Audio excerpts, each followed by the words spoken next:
Welcome back. حاجی عدیل صاحب، break پہ جانے سے پہلے سینیٹر طارق عظیم صاحب بات کر رہے تھے کہ جو آج کل کرکٹ میں بھی ہمارے ساتھ ہو رہا ہے اور جنرلی سپورٹس میں ہو رہا ہے، اس میں ہماری پارلیمان کی کمیٹیاں کیا کردار ادا کر سکتی ہیں اور کیا کردار ابھی تک ادا کیا انہوں نے؟ دیکھیں، پارلیمان کی کمیٹیاں، چونکہ میں کسی کھیلوں کی کمیٹی کا ممبر نہیں ہوں، لیکن میرے علم میں ہے کہ قومی اسمبلی کی کمیٹی نے جو ہمارے کرکٹ کے معاملات کے چیئرمین ہیں، اعجاز صاحب ہیں، ان کے متعلق ایک بہت زیادہ صحیح ریکمنڈیشن دی تھی، بڑی واضح، کہ ان کو ہٹا دیا جائے. بدقسمتی سے اب یہ سول جمہوری حکومت نے اس پہ عمل نہیں کیا ہے. تو یہ معاملات ہیں نا، میں آپ سے عرض کرتا ہوں کہ ہمارا بھی رول تسلیم کرنے کے لیے مختلف ادارے اور مختلف لوگ اور مختلف انڈیویجولز تیار نہیں ہیں. بالکل ابھی تیار نہیں. اور پروگرام کے اس سیگمنٹ میں ہمیں جوائن کیا ہے عامر بلال صاحب نے، جو پاکستان کرکٹ بورڈ کے میڈیا کنسلٹنٹ بھی رہے ہیں. عامر بلال صاحب، حاجی عدیل صاحب نے ایک بات کی کہ شاید پارلیمان کا رول مختلف ادارے ابھی تک ایکسیپٹ کرنے کے لیے تیار نہیں ہوئے.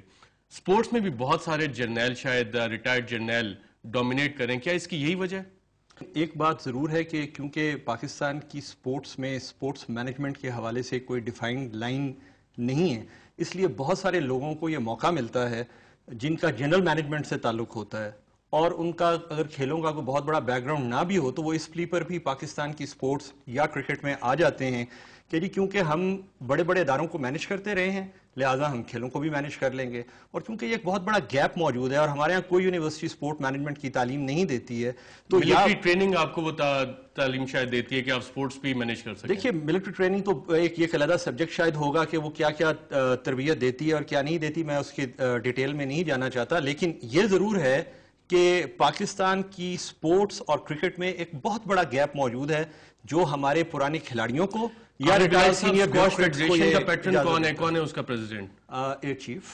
اور اولمپک ایسوسی ایشن کس کے پاس رہی ہے اتنے عرصہ؟ جی جنرل عارف حسن صاحب کے پاس. طارق عظیم صاحب، جب یہ حالات ہوں کہ جرنیل آپ کا سپورٹس بھی کنٹرول کر رہے ہو اور جب اس طرح کی کرکٹ بیٹنگ کی ایلیگیشنز آئیں، اسپاٹ فکسنگ کی ایلیگیشنز آئیں، پارلیمان کا استحقاق جرنیل مجروح کریں، تو پارلیمان کو کیا کرنا چاہیے؟ دیکھیے جی، جیسے میں نے پہلے عرض کیا کہ چونکہ کمیٹیز جو ہیں ان کا رول ہمیں ڈیفائن کرنا پڑے گا، لوگوں کو سمجھنا پڑے گا کہ پارلیمنٹری جو کمیٹیز ہیں they actually represent the parliament, اور پارلیمنٹ جو ہے سپریم ہے، سوورن ہے. اس کا جو رول ہے everybody has to understand whether is general اور اینی بڈی ایلس. یہ بہت بڑی امپورٹنٹ بات ہے. جب کرکٹ کی بات کر رہے ہیں تو ہم بات کر رہے تھے اعجاز بٹ صاحب کی کہ انہوں نے کیا کیا، جس کے بارے میں بعد میں آ کے کرنل مشدی جو ہیں جنہوں نے آ کے پوری سینٹ میں آ کے بیان دیا کہ کیا ہوا، اور پوری سینٹ نے اس معاملے کو پریویلیج کمیٹی میں بھیجا گیا اور پریویلیج کمیٹی میں جا کے پھر انہوں نے دوبارہ ریکمنڈیشن دی کہ اعجاز بٹ صاحب کو ریموو کر دیا جائے.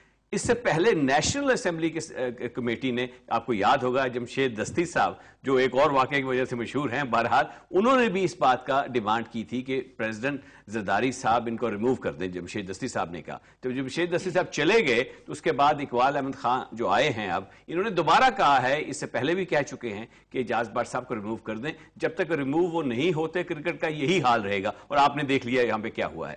لیکن وہ اعجاز بٹ صاحب از ناٹ اے جنرل، لیکن انفارچونیٹلی وہ بھی ہی آلسو شوز ٹو فنگرز کہ بھی آپ جو ورزی کر لیں، جا کے بات کر لیں پریزیڈنٹ زرداری سے، اگر ہوں اپنے کروانا ہے مجھے تو کیا کر سکتا ہے آدمی.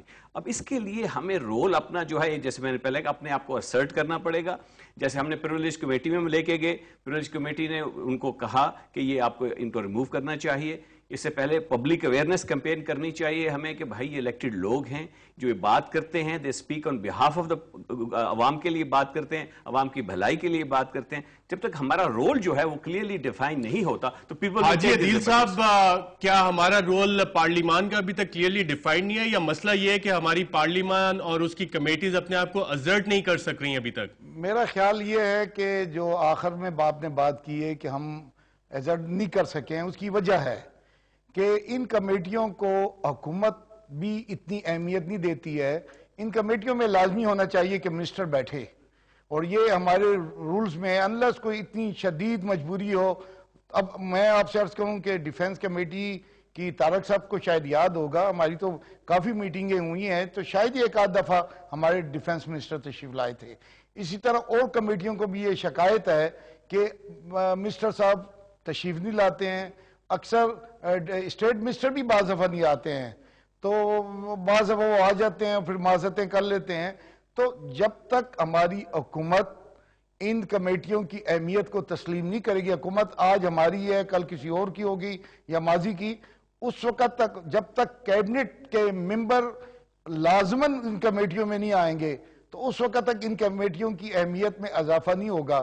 کمیٹی اپنے طور سے تو بڑی کوشش کرتی ہیں، بڑی محنت کرتی ہیں، اور میں آپ کو کہوں کہ جب ہم کمیٹی کے اندر جاتے ہیں تو ہم پارٹی سے بالاتر صرف اس ملک کے آئین کے اور اس ملک کے مفاد کے متعلق سوچتے ہیں.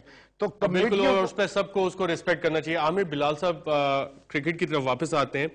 سپاٹ فکسنگ کا جو واقعہ ہوا، اگر دنیا میں کہیں اور پہ یہ اس قسم کا واقعہ ہوتا ہے تو وہاں پہ کس قسم کا ریئیکشن آتا ہے اس پہ؟ دیکھیں جی، پہلی بات تو یہ ہے ارشد صاحب کہ ساری دنیا میں اس قسم کے واقعات ہوتے رہتے ہیں، لیکن اس سے پہلے کہ میں اس کی ڈیٹیل میں جاؤں، ابھی ایک بات کرکٹ کے حوالے سے ہو رہی تھی، میں اس پہ تھوڑا سا اس کا ایک بیک گراؤنڈ ضرور دینا چاہتا ہوں کہ آفٹر آل کرکٹ بورڈ ہے کیا؟ Pakistan cricket board companies ordinance کے تحت رجسٹرڈ کی ہوئی ایک باڈی ہے. ہمیں آج اس بات کا تعین کرنا ہے کہ کیا پاکستان کرکٹ بورڈ واقعی ہی منسٹری آف سپورٹس کی جورسڈکشن میں آتی بھی ہے؟ بالکل سپورٹس کی جورسڈکشن میں آنی چاہیے، اور اگر ایسا قانون کوئی بنا ہوا ہے تو وہ پارلیمان کے انڈر ہوگا، کیونکہ منسٹری آف سپورٹ شاید ریپرزینٹ کرتی ہے اس پارلیمان کو جو لوگوں کی 18 کروڑ عوام کی ووٹ لے کے آئی ہے. طارق عظیم صاحب آپ کیا کہیں گے اس پہ؟ بالکل جی، بلکہ یہ تو ہمارے جو سپورٹس منسٹر صاحب ہیں انہوں نے یہی بات کہی. انہوں نے کہا جی ہم بیٹھ کے بڑی مشکل سے، پچھلی جو میں سپورٹس کمیٹی کا ممبر تھا تو سپورٹس کمیٹی میں 3 سال ہم لڑتے رہے کہ اس کا کانسٹیٹیوشن ہونا چاہیے.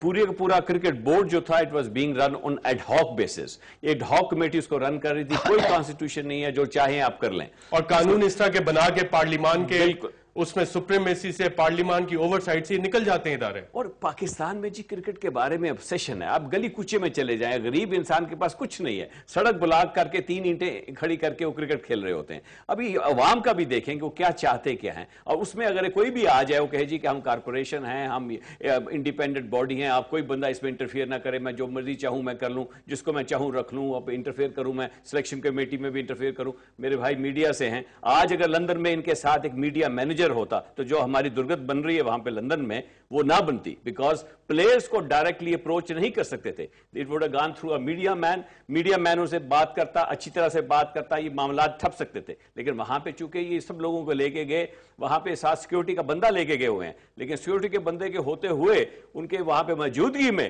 پھر یہ اس قسم کے جو انسیوری کیریکٹرز ہیں ان کو اجازت دے دی گئی ان کے کمروں میں جائیں، ان سے ڈائریکٹلی بات کریں. یہ سارا معاملہ اس وجہ سے زیادہ پھیلا. اگر وہاں پہ اپنی طریقے سے ٹھیک طریقے سے رکھتے، میڈیا مینیجر ان کا وہاں پہ ہوتا، سیکیورٹی مینیجر اپنا کام کرتا. بالکل مینجمنٹ کا فقدان ہے، اور شاید پارلیمان کی اوور سائٹ بھی نہیں ہے پاکستان کرکٹ بورڈ جیسے اداروں میں. اور جیسے عامر بلال صاحب کہہ رہے تھے کہ شاید کچھ ایسے قانون موجود ہیں جو کہ پارلیمان کی اوور سائٹ سے ایسے اداروں کو بالاتر رکھتے ہیں، اس پہ بھی ہمیں غور کرنا ہوگا. اس پہ مزید بات ہوگی. اس پہ عرض کروں گا، میری بات سنیں.